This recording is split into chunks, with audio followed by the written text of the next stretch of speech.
È passato un anno da quando il Veneto è piombato nell'incubo del Covid. Un anno in cui le vite di ognuno di noi sono cambiate in modo radicale. Quel che c'era prima ora non c'è più e quel che ci aspetta deve essere ancora svelato. Il presidente Luca Zaia dipinge con le parole un quadro vivido di quest'ultimo anno. Io dico che non dimenticherò mai quest'anno. È un anno nel quale noi siamo stati privati della nostra libertà. È un anno che noi non abbiamo vissuto da liberi. Mai avremmo pensato di passare le nostre giornate a parlare di morti, di terapie intensive e di ricoverati. Mai avremmo pensato di girare con la mascherina.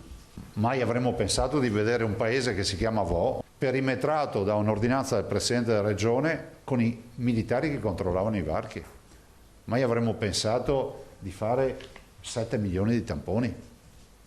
Mai avremmo pensato di avere 3.400 ricoverati in ospedale che vivevano la difficoltà di una persona che sta affogando.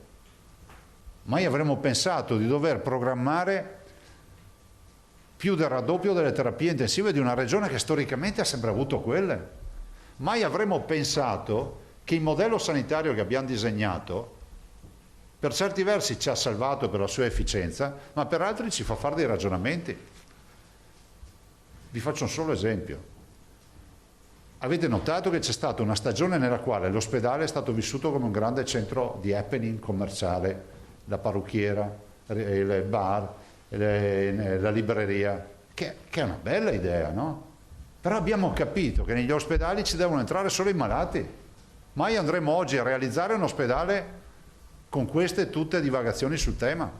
Quindi torneremo probabilmente a quella corrente architettonica che è stata definita dal brutalismo, dove l'ospedale sarà un parallelepipedo molto efficiente, diciamo performante sotto il profilo delle cure. Tra tanta negatività ha avuto un aspetto, diciamo, bello, che è stato quello che abbiamo riscoperto una comunità.